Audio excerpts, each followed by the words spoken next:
The applause was deafening, but none of it was for me. My hands trembled, clutching the thin strap of my old handbag. The chandelier lights shimmered above the ballroom like stars I was never meant to touch. And when my granddaughter's voice echoed through the microphone, clear, proud, and cold, I realized she had just erased me from her story. "My grandmother passed away years ago," she said with a poised smile. I stood there, breathing the lies she told as if it were perfume filling the air. For a moment, I thought I had misheard her. Surely she hadn't said that. Surely she hadn't killed me off in front of 200 guests, elegantly dressed donors, and journalists with their notebooks open. But the silence that followed, the respectful nods from the audience, told me it was true. I was dead. At least in her world. My name is Josephine Harris, Granny Jo, as my neighbors still call me, 73 years old, retired librarian, mother of 2, grandmother of 1. I raised Lily since she was 8, after her mother, my daughter, passed away in a car accident. I worked double shifts, baked pies to pay for her ballet lessons, mended dresses so she could look beautiful at school dances, and now that same girl stood on stage in her silver gown, accepting the Woman of the Year award, thanking her mentors, her colleagues, her late grandmother, me, as if I were a ghost she could bury to fit into her new life. The audience applauded again. Champagne glasses clinked. I could hear polite laughter, the kind that sounds like money. I stood in the back near the service doors, invisible but alive, painfully alive. I hadn't been invited. I found out about the gala from a newspaper article. Philanthropist Lily Stanton to be honored at the Kensington Foundation Ball for her contribution to educational programs. Educational programs that had started in my library 20 years ago, in that small town she'd left behind. I had come quietly, wearing my best dress, the dark blue one Andrew gave me for our 25th anniversary, the one I hadn't worn since his funeral. I wanted to see her shine. I told myself, you'll sit quietly, clap when she smiles, go home before anyone notices. But when she looked straight into the crowd and said she'd been inspired by the strength of her late grandmother, something inside me cracked. Late, dead, erased. I turned to leave, my throat tight, when a familiar voice stopped me. "Mrs. Harris?" I turned. A man in his 50s stood there, tall, in a black tuxedo. He looked at me with a curious smile. "Excuse me, but are you related to Lily Stanton?" I hesitated. "Yes, I'm her grandmother." His eyes widened. "Her grandmother? That's impossible. She told us—" "I know what she told you." My voice trembled, but I straightened my back. "I'm quite alive, as you can see." He blinked, unsure whether to apologize or laugh. "I'm sorry. I didn't mean—" "It's all right," I said softly. "People believe what's convenient." He nodded slowly. "I'm Charles Bennett, chairman of the Kensington Foundation. You must be very proud of her." "I was," I whispered. He frowned slightly at my choice of tense, but said nothing more. I could feel the pity forming in his eyes. The same kind of pity people reserve for lonely old women who don't understand the world anymore. But I did understand. I understood perfectly. Lily hadn't just omitted me. She'd rewritten her history. She'd turned the librarian who raised her into a tragic figure who no longer existed. The dead are easier to adore. They don't embarrass you. They don't show up uninvited wearing old lace. A few tables away, Lily was surrounded by photographers. Flashbulbs lit her flawless face. She laughed, tossing her blonde hair, the diamond earrings glittering under the lights. A journalist asked her something, and she nodded gracefully. I could read her lips. "Yes, I grew up in hardship," she said, "but I owe everything to the people who believed in me, mentors, teachers, generous souls who supported my dreams." Not once did she mention me. I stepped outside to the terrace to catch my breath. The cool London night wrapped around me like mercy. I took off my glasses and wiped the fog from the lenses. From here, I could see the city, the glow of car headlights, the faint hum of life that didn't care who was being celebrated inside. My reflection stared back from the window pane, gray hair neatly pinned, wrinkles carved by years of worry and work. I looked tired, but not weak. I never was weak. "Granny Joe?" The voice came from behind me, hesitant, almost childlike. I turned. It was Ella, the young intern who used to help Lily at the foundation. She must have recognized me from old photos on Lily's wall. "Oh dear," she stammered. "She said you passed." "I seem to be very bad at it," I said dryly. Ella's eyes widened, then she laughed nervously. "Why would she say that?" "To make her story prettier, perhaps." Ella hesitated, glancing back toward the hall. She told everyone she came from an orphanage, that she was taken in by a mentor who taught her everything. People love that narrative. An orphanage. My chest tightened.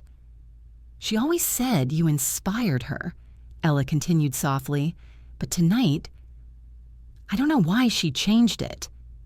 I looked through the glass again, watching Lily pose for another photograph, her arm around a senator's wife. The girl I'd tucked into bed with fairy tales had turned herself into one. Only now I realized I was the monster in her version. The past she had to erase to look polished and powerful. "Ella," I said quietly, "what time does the auction start?" "In 20 minutes. "Why?" "I think it's time I reminded them where those scholarships came from." She blinked. "You mean the education fund?" "Yes, the one that bears her name." I smiled faintly. "She created it, didn't she?" Ella hesitated. "Well, actually, the endowment came from an anonymous donor years ago. Lily just took over managing it." "Anonymous," I repeated. "I suppose it's time that donor stopped being anonymous." Inside, the master of ceremonies tapped the microphone. The room hushed as the charity auction began. I walked slowly to the back, my heart steady, my cane tapping softly against the marble floor. The lights dimmed, the spotlight shifting to the stage where Lily now stood beside the host. "Tonight," the host announced, "we celebrate generosity. Thanks to Miss Stanton's leadership, hundreds of underprivileged children will receive education grants through the Stanton Scholarship Fund." Applause. Cameras. Pride. And then I stepped forward. My voice wasn't loud, but it cut through the applause like a bell. "That fund," I said, "was built from a public library's pension fund. My fund." Heads turned. The host blinked, confused. Lily's face froze, her painted smile flickering. I walked closer, the sound of my cane echoing like judgment. "I started that scholarship 20 years ago for children in my town. Back then, Lily was one of them." Gasps rippled through the crowd. The silence that followed was deafening. Lily's eyes found mine, wide, terrified, and pleading. "Grandmother," she whispered, her perfect mask cracking. I smiled gently, almost kindly. "Ah, so I am alive after all." The room erupted in whispers. The cameras flashing again. But this time, not for her. I felt no triumph, only a deep, tired calm. She had buried me to rise higher. But sometimes the dead return, not for revenge, for truth. I looked at her one last time. "You wanted a story, Lily," I said softly. "Now you have one." And as the murmurs swelled, as journalists scribbled and guests turned their curious eyes toward the trembling woman on stage, I quietly slipped away through the side door, my heart steady, my dignity intact, and my name, finally, spoken again. When I stepped out of that grand hall, the night air hit me like a wave of cold clarity. I could still hear the hum of voices behind the closed doors, a mixture of shock, curiosity, and gossip, the kind of noise that follows scandal like perfume. I'd done it. I'd said what needed to be said. But as I stood beneath the soft drizzle of the London night, clutching my old handbag like a shield, I realized something. This wasn't over. I hadn't destroyed her. Not yet. I had simply pulled the curtain back. The taxi driver glanced at me through the mirror as I got in. "Big event tonight?" I managed a small smile. You could say that. As we drove away, the lights of the hotel faded behind me. I thought about Lily, about the girl who used to sit at my kitchen table drawing pictures of castles, telling me she'd live in one someday. I'd laughed then, proud of her dreams.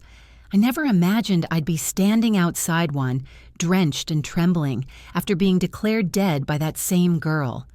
When I reached home, my tiny flat felt smaller than ever. The air smelled faintly of lavender and old paper. My bookshelves stood like loyal soldiers, each spine holding pieces of my past. I set my handbag down, took off my shoes, and sat by the window. My hands wouldn't stop shaking, not from cold, but from memory. I saw Lily as a child again, running barefoot through my garden, laughing, her curls bouncing in the sun. I had kept her safe through everything, through her mother's death, through those years when we could barely afford rent, through the endless nights I'd read to her by candlelight when the power was cut off. I taught her to read, to dream, to fight for herself. And tonight she fought for herself, all right, by killing the woman who gave her everything. The phone rang. The sound startled me. I hesitated before answering. Hello? Mrs. Harris. It was a man's voice. Calm, polite. Yes? This is Charles Bennett from the Kensington Foundation. I know who you are, I interrupted softly. I'd like to apologize for tonight, he continued. It seems there's been a misunderstanding. I almost laughed. Misunderstanding? That's one way to put it. There was silence on the line, then his tone softened. You should know something. After you left, things got tense. Reporters started asking questions. Lily didn't handle it well. She left before the event ended. Did she now? She looked frightened. I leaned back in my chair. Good. Maybe fear will teach her what gratitude never did. Mrs. Harris, he said gently, if you ever wish to discuss what happened, I'd like to hear your side of the story. The Foundation has always valued truth. And truth? I repeated. You value donations, Mr. Bennett. Let's not pretend otherwise. He didn't argue. Then allow me to say this. Not as a chairman, but as a man. What you did tonight took courage. Courage is just another word for having nothing left to lose, I murmured and hung up. That night, I couldn't sleep. My mind replayed the look on Lily's face when she saw me, that split second when pride collapsed into panic. I should have felt vindicated, but I didn't. What I felt was hollow, like someone who had won a battle but lost a lifetime. The next morning, the world knew. The newspaper lay on my doorstep, its headline blazing in black ink, Charity Stars Lie Exposed at Gala. Real grandmother steps forward. There was a photo of Lily, frozen mid-smile, her eyes glassy with humiliation. Beneath it, another of me, grainy, unflattering, taken from the side. I made tea and read every word. They called me the forgotten matriarch, the real benefactor, the woman behind the scholarship. It was almost funny how quickly the world could shift its sympathy. Yesterday I was invisible. Today I was a headline. Around noon there was a knock at the door. I didn't have to ask who it was. Lily stood there, pale as chalk, sunglasses hiding her eyes. She looked smaller than I remembered. Her perfect hair was messy, her lipstick gone. May I come in? She asked, her voice trembling. I stepped aside. She entered like a stranger in a museum, cautious, afraid to touch anything. For a moment, we just stood there. The silence was thick, filled with all the words she'd never said and all the ones I'd stopped waiting to hear. Why? I finally asked. Her lips quivered. You wouldn't understand. Try me. She took off her sunglasses. Her eyes were swollen from crying. They wouldn't take me seriously if they knew where I came from. I had to reinvent myself. People respect tragedy, not poverty. I stared at her. So you buried me alive to look respectable? Tears filled her eyes. You don't know what it's like, Granny. In those rooms, they judge everything. Your accent, your clothes, your story. I thought if I seemed untethered, people would admire me more. They'd pity me, and they did. So you traded truth for pity, I said softly, and you called it survival. She sank onto the chair, her shoulders trembling. I didn't mean to hurt you. That's the problem with you young people, I said quietly. You think intentions erase consequences. For a moment, I wanted to reach out, to hold her like I did when she was small. But then I remembered the sound of her voice last night. My grandmother passed away years ago. That lie had been too easy, too smooth. She'd rehearsed it. Granny, she whispered, they're going to drop me from the foundation board. I'm being called a fraud online. Sponsors are pulling out. My name is ruined, I said. Welcome to reality. You can rebuild it with the truth this time. She looked up at me with those desperate tear-streaked eyes, and I saw something that broke my heart. Not guilt, not sorrow, but fear. The same fear I used to see when she woke from nightmares as a child. I sighed. Sit up straight, Lily. You're still my granddaughter, even if the world knows the truth now. Her chin trembled. You're not angry anymore? Oh, I'm furious, I said, my voice low but steady. But anger fades. Shame doesn't. You'll live with that long after I'm gone. She pressed her palms to her face. I don't know what to do. Then listen, I said. Tomorrow morning, you're going to the press. You'll tell them the truth, every word of it. About the fund, about me, about the lies.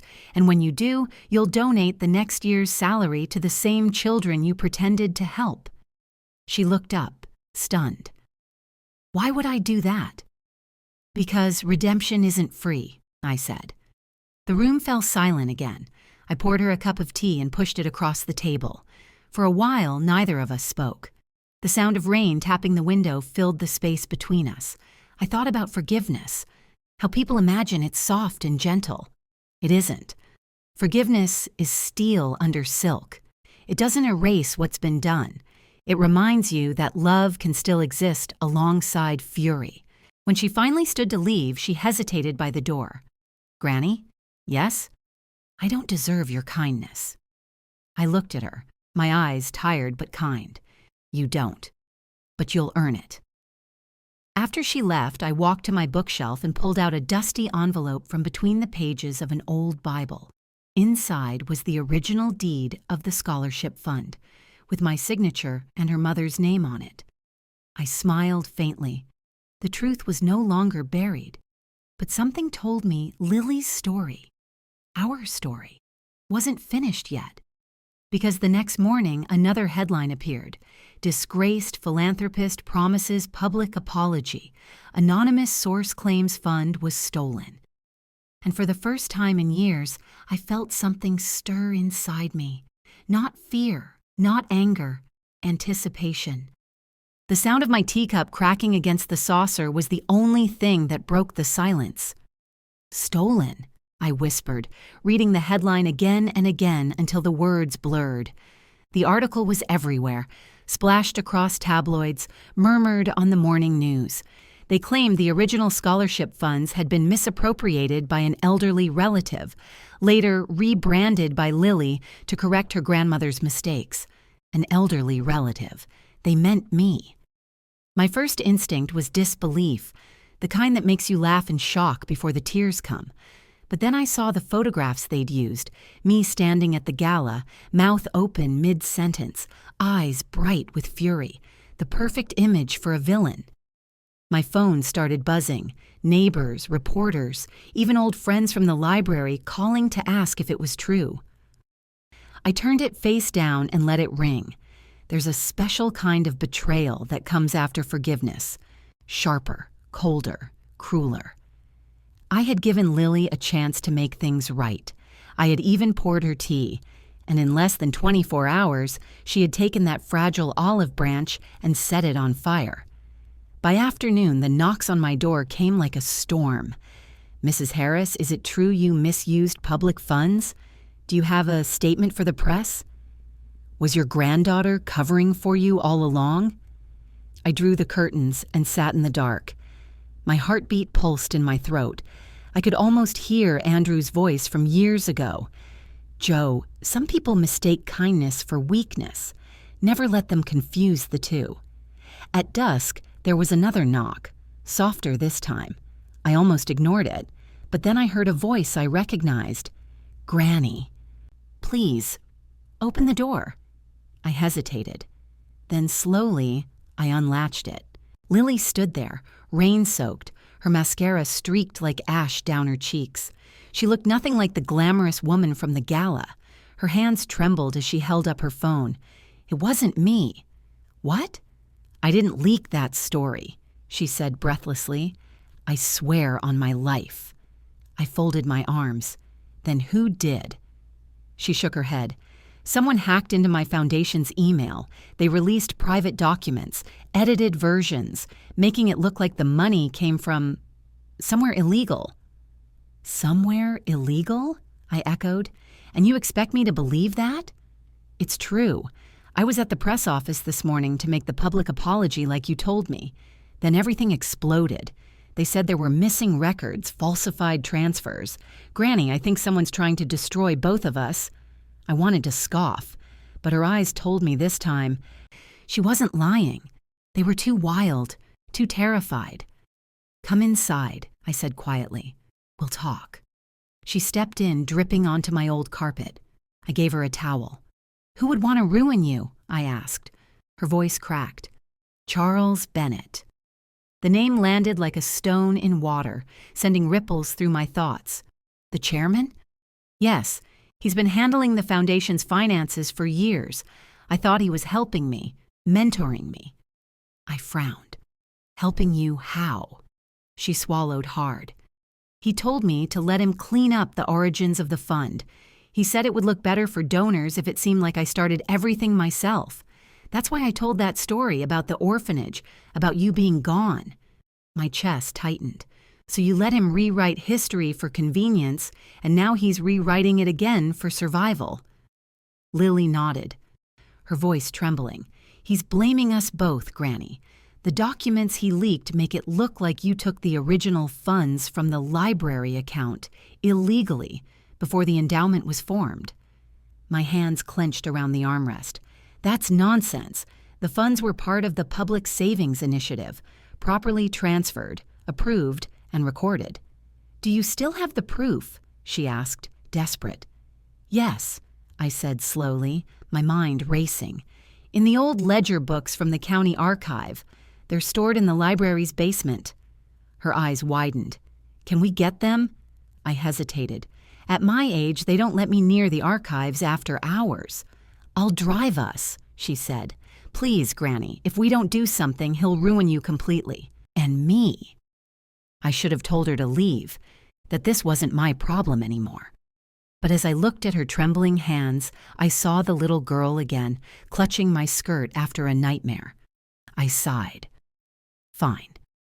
But if this goes wrong, you're the one explaining to the police why your dead grandmother is breaking into a library. By midnight, the town was asleep. We parked behind the old stone building that used to be my second home. The place looked smaller now, worn, tired, but still standing. I pulled out the spare key I'd never returned. Old habits die hard, I muttered. Lily followed me in, flashlight in hand. Dust swirled through the air as our footsteps echoed. The basement smelled of paper, damp and memories. Where do we look? She whispered. Third cabinet on the left, I said, my hands trembling as I slid open the drawer. And there it was. The thick leather-bound ledger, edges frayed, my handwriting neat and careful on every line. Lily gasped. It's real. Of course it's real. I flipped through the pages. Look, here are the transfers, every signature, every approval. But then I noticed something odd. The final page had been torn out. Wait, I whispered, turning the book upside down. The last entry ended abruptly, mid-sentence. Someone had ripped the evidence clean away. Lily paled. Granny, what does that mean? It means, I said slowly, that someone's been here before us. A creak echoed behind us. We froze. From the top of the basement stairs, a beam of light cut through the darkness. A man's voice spoke, calm and deep. I hoped it wouldn't come to this, Mrs. Harris. Charles Bennett stepped into view, holding a flashlight and a folder under his arm. He was still in his tuxedo from the gala, though the bow tie hung loose. His face wore that same polite smile, but his eyes were colder now. You shouldn't have meddled, he said softly. It was cleaner this way. You were supposed to stay gone, and she was supposed to stay grateful. Lily's voice shook. You framed us.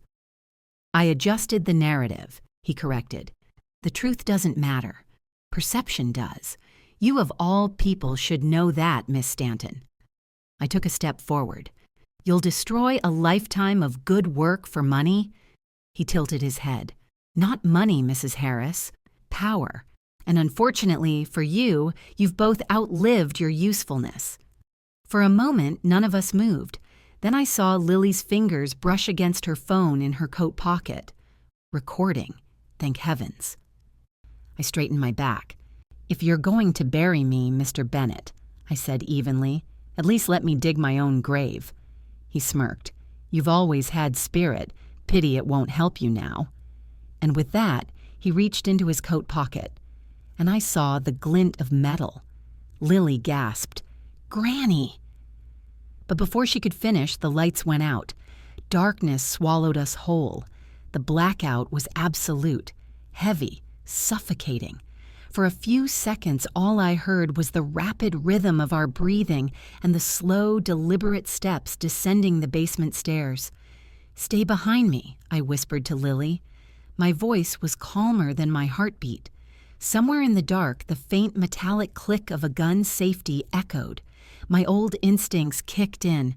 Decades of working late at the library had taught me one thing, where every light switch and hidden corner was. Slowly, I reached along the wall until my fingers found the old fuse box. Mrs. Harris, Bennett's voice floated closer, smooth and patient. Let's be reasonable. That ledger won't save you. The truth rarely does. His flashlight beam flickered, a silver cone slicing through the dark. I caught a glimpse of his shoes, polished, expensive, out of place among the dust and damp. Granny, Lily whispered, trembling.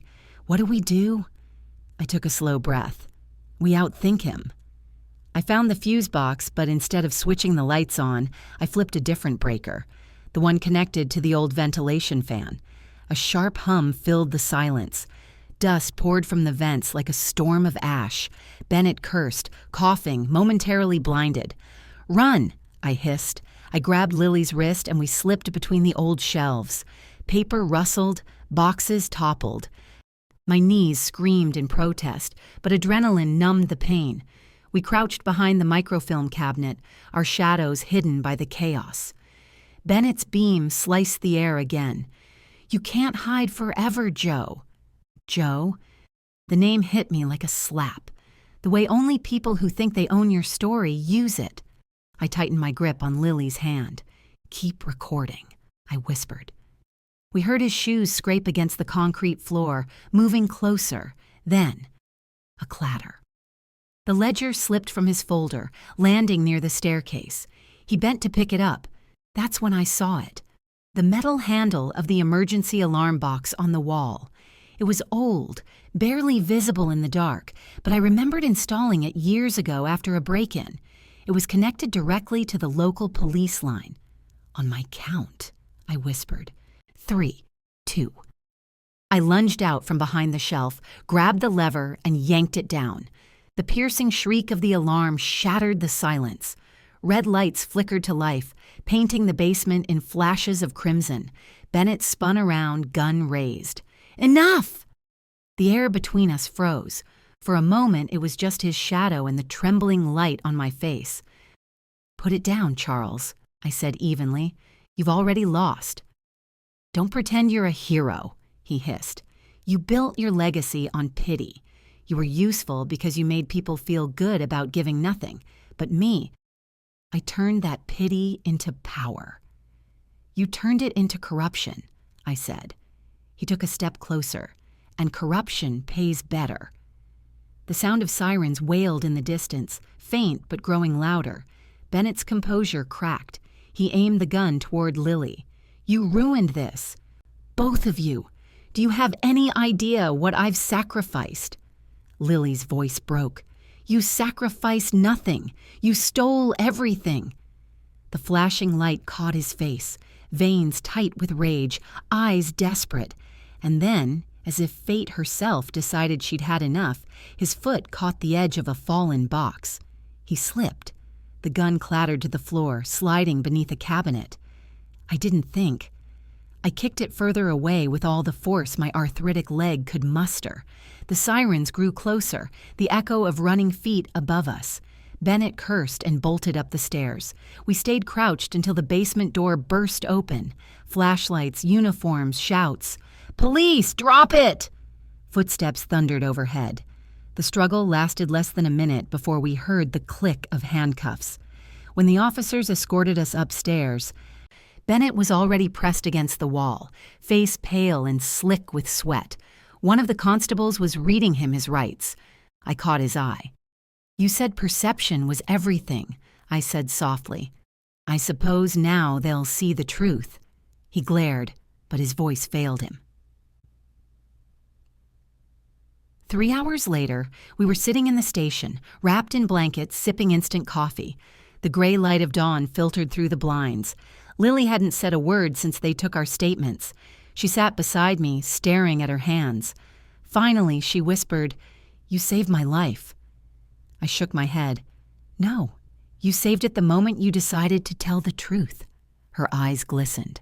I thought being powerful meant never being small again, but I became smaller than ever. Power without honesty always shrinks you, I said. The detective returned with an update. Mrs. Harris, we recovered the missing ledger page from Bennett's car. It's signed and dated. Proof the transfer was legal and in your name. He's facing multiple charges: fraud, embezzlement, attempted assault. Attempted assault? Lily whispered. The detective nodded grimly. He won't see the outside of a courtroom for a long time. After he left, Lily leaned her head on my shoulder like she used to when she was little. I'm so sorry, Granny. I rested my hand on hers. Sorry doesn't fix the past, dear, but it can start the future. For the first time in years, we rode home together in silence that wasn't heavy, just honest. When we reached my flat, the morning light touched the window lace with gold. I turned on the kettle. Tea? She smiled faintly. Please. While it boiled, she wandered to my bookshelf and picked up an old photo of her mother, my daughter, holding her as a baby. Her fingers trembled. I forgot how much she looked like me. You never forgot, I said gently. You just buried it under ambition. She turned toward me, her voice breaking. I don't deserve your forgiveness. Maybe not, I said, but you've earned your chance to begin again. We drank our tea in quiet peace. Outside, the sun rose over the rooftops, washing the gray of the night away.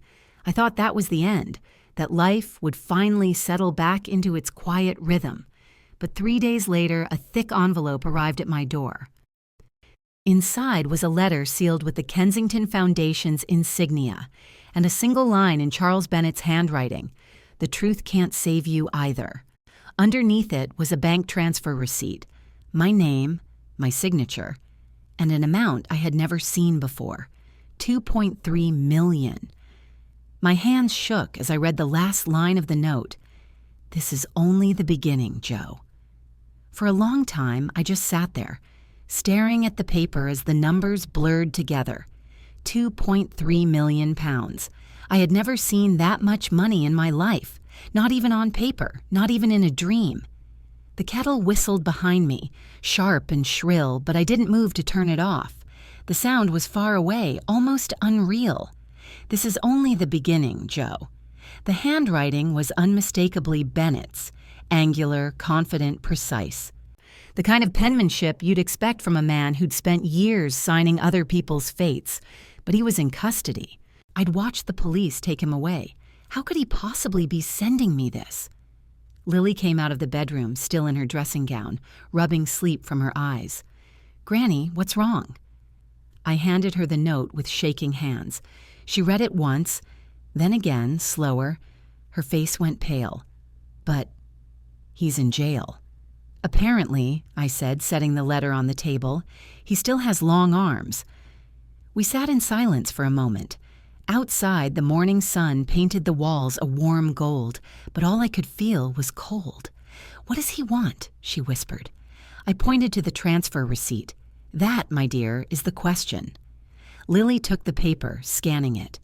"The money's been deposited into your account. Maybe he's trying to frame you again." "Or buy my silence," I said quietly.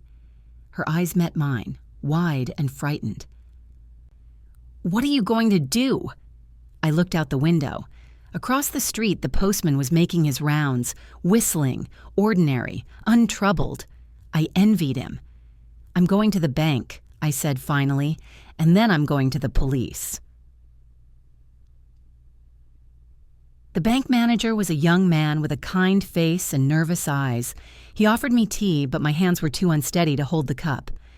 "Mrs. Harris," he said carefully, "the transfer came from an offshore account in the Cayman Islands, completely legitimate on paper, but there's no traceable sender name.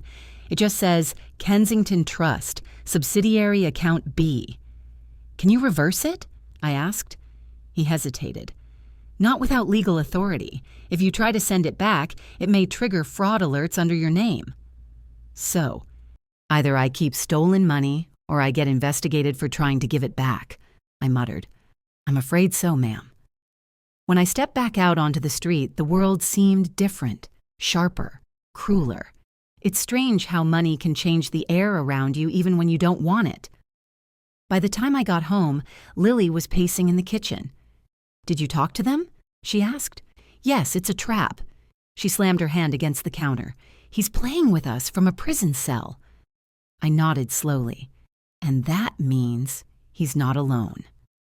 That evening, I went through my old drawers, the ones full of photographs and letters, bits of my life carefully folded away. Somewhere beneath them was an old contact list, yellowed and frayed from my days as a librarian. Among those names was one that might help. Inspector Howard Langley, now retired, but once the kind of man who never let go of a case. When I called him, his voice was slower, deeper, but still steady. "Josephine Harris," he said. Now there's a name I didn't expect to hear again. "Hello, Howard. I need your help." "I saw the papers," he said quietly. "You've had quite a week." "You have no idea." I told him everything. The Gala, the ledger, the break-in, Bennett's arrest, and now the mysterious transfer. When I finished, he was silent for a long time. "Josephine," he said finally, "Bennett wasn't working alone. We've suspected corruption inside the foundation for years, but we never had proof. If he's reaching out to you, it's because someone's keeping his network alive." "So what do I do?" "Don't touch the money. Don't move it. And don't trust anyone, not even your granddaughter's staff." "She doesn't have staff anymore," I said bitterly. "They all resigned the minute her face hit the tabloids." He chuckled dryly. "Then that's one less risk. I'll come by tomorrow. We'll go through the evidence together." When I hung up, Lily was standing in the doorway. "Granny, who was that?" "An old friend," I said, "and perhaps the only one left who doesn't want something from me." That night, sleep wouldn't come. The house was too quiet, too still. Every creak of the floorboards sounded like a whisper. I made tea, sat at the table, and stared at the letter again. "This is only the beginning, Joe." What did he mean? Beginning of what? The answer came the next morning, at 6:30 sharp. When someone knocked at the door, Lily was still asleep. I opened it, expecting Howard. But it wasn't him. 2 men in dark suits stood on my porch. They didn't look like police officers, though they carried themselves like men used to being obeyed.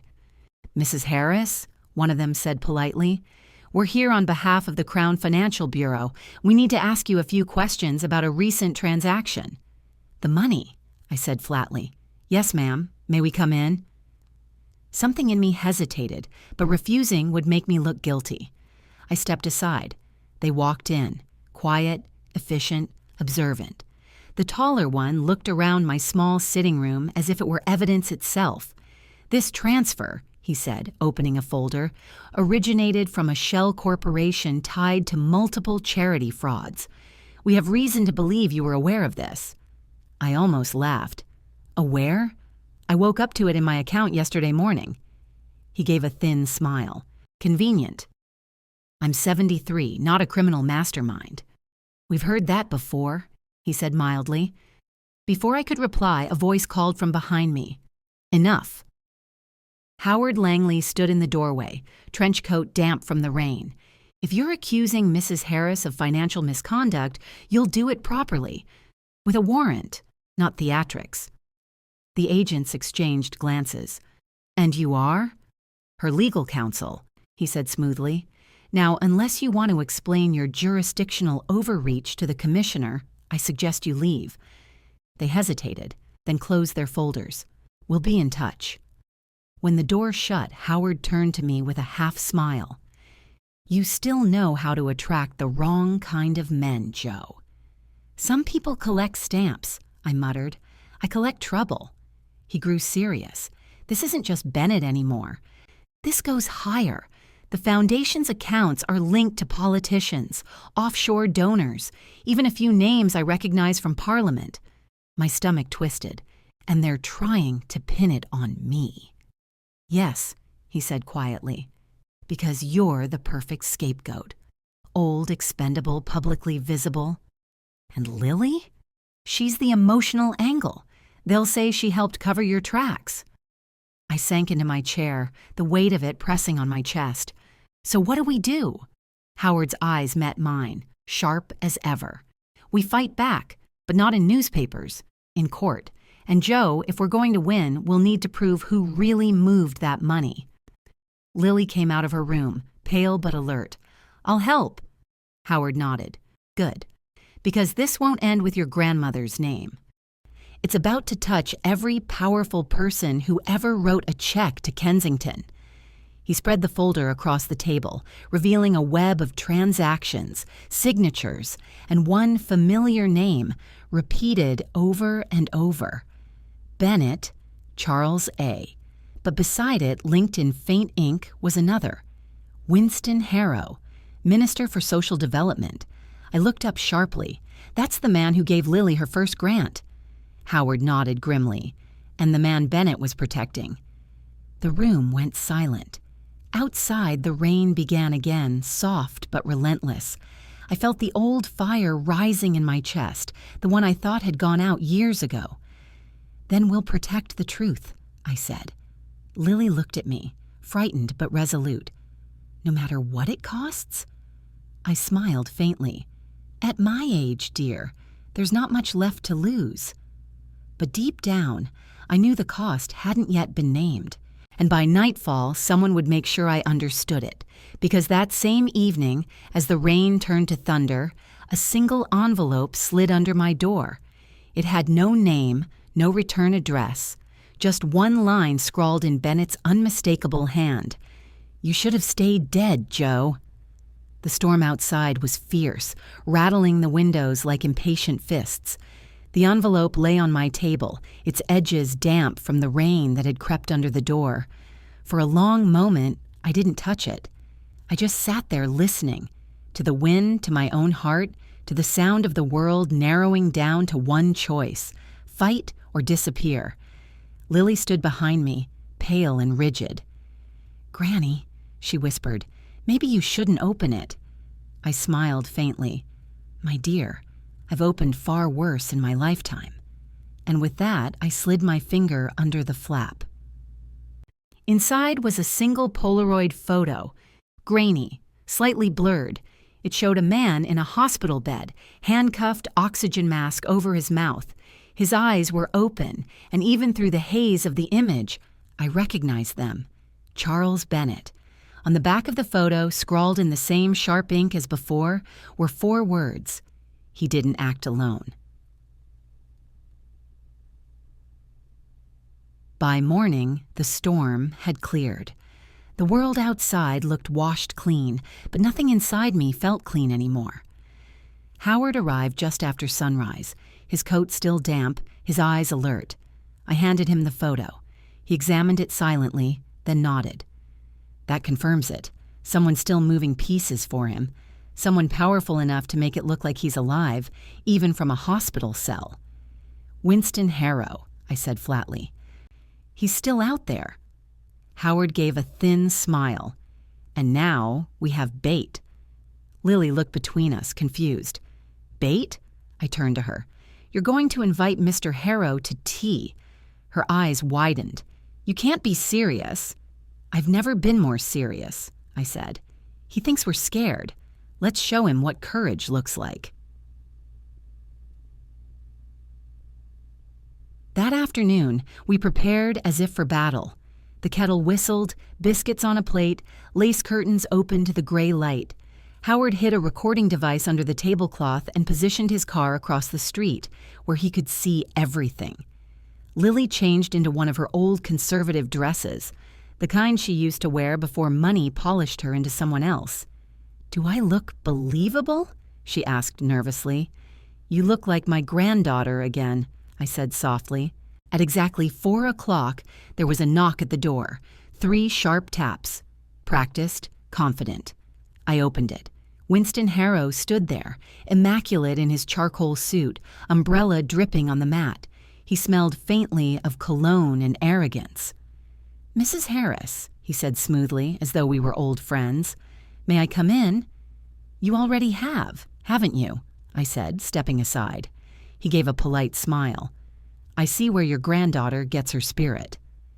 We sat at the table, the 3 of us. He stirred his tea but didn't drink it.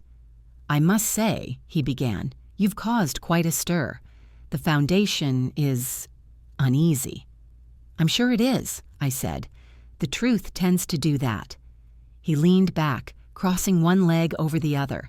Let's not play games, Mrs. Harris. We both know Charles acted foolishly. He let greed cloud his judgment. But you, he paused, letting the silence stretch. You have something he didn't. Morals? I asked. Leverage, he corrected. Lily's breath hitched beside me. What do you want? She asked. He smiled at her, the kind of smile that made my skin crawl. To tidy this whole unfortunate mess, the money in your grandmother's account was meant to secure silence, not suspicion. We can still make it disappear if you're cooperative. And if we're not? I asked. His eyes hardened. Then the investigation continues, and you, Mrs. Harris, become the face of corruption, the tragic old woman who stole from children. People love a scandal more than they love the truth. I stared at him, letting his words settle like dust. Then I reached for the teapot, poured another cup, and smiled. Would you like sugar? He blinked, thrown off. No, thank you. Good, I said, leaning forward, because you're not leaving this house until you choke on the truth. Lily gasped softly. Harrow's smile faltered. Excuse me? Charles may have been greedy, I continued, but you were the architect. You built that entire empire of false charities, laundering donations through shell accounts, buying influence with stolen innocence. You used my scholarship to cover your tracks. He laughed, low and cold. You have no proof. Don't I? I reached beneath the table and clicked the small recorder. The red light blinked once. Howard's voice crackled through the speaker. Actually, she does. Harrow's eyes darted toward the window as Howard stepped inside, holding a file thick with documents. Good afternoon, Minister, he said pleasantly. Or should I say former Minister? You're officially under investigation for embezzlement, fraud, and conspiracy. Harrow's composure cracked. You can't prove anything. Howard opened the file, spreading papers across the table. Transfers, signatures, secret account codes, and one last gem, an email chain from Bennett to Harrow. Subject line, Harris Fund. Cover transfer complete. The color drained from Harrow's face. He stood abruptly, knocking over his untouched tea. "This is illegal." "Quite right," Howard said, snapping a photo of him with his phone. "You should have thought of that when you started blackmailing grandmothers." Harrow tried to speak, but words failed him. The mask was gone, replaced by panic. I leaned forward. "You underestimated me, Mr. Harrow.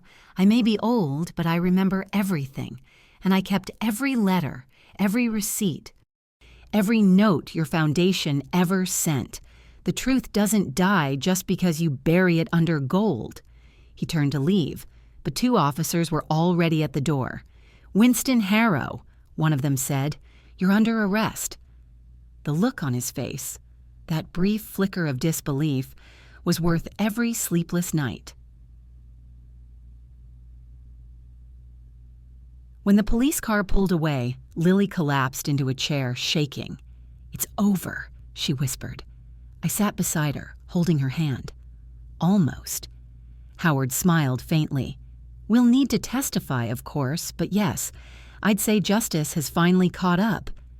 For the first time in weeks, I felt my shoulders relax. The air in the room felt lighter, freer. The storm had finally passed. Later that evening, when everyone had gone and the house was quiet again, Lily came to me with tears in her eyes. "Granny," she said softly, "I don't deserve your forgiveness." I looked at her. This woman I had raised, this girl who had lost her way and found it again, and smiled. "Forgiveness isn't something you earn, my dear. It's something I give because I need peace more than I need revenge." She hugged me, her sobs muffled against my shoulder. "I'll make it right, I promise." "I know you will," I whispered. Outside, the night was still. The streetlights glowed softly, and for the first time in years, I let myself exhale. The headlines the next day called it "The Fall of the Foundation," but to me it was something simpler. The end of pretending, the beginning of truth. In the following months, Lily rebuilt her life quietly. She returned to real work, teaching children, using the scholarship's remaining funds for what it was meant for. Reporters stopped calling. The world moved on. And I went back to my garden, my books, my quiet mornings. Sometimes the postman brings another letter, usually from a student who got a grant or a mother who thanks me for a chance she never thought she'd have. Those are the stories that matter. One afternoon, I found a small card in my mailbox. No stamp, no signature. Just 4 handwritten words in a shaky hand. "You were right, Joe." No return address. Just a quiet confession from somewhere out there. Perhaps Bennett, perhaps someone else who finally saw what I had always known. That truth, once spoken, cannot be buried again. I placed the card between the pages of my favorite book and smiled to myself. Some people think age makes you weak, but they forget. Time sharpens some hearts instead of dulling them. And mine had never been stronger. The end.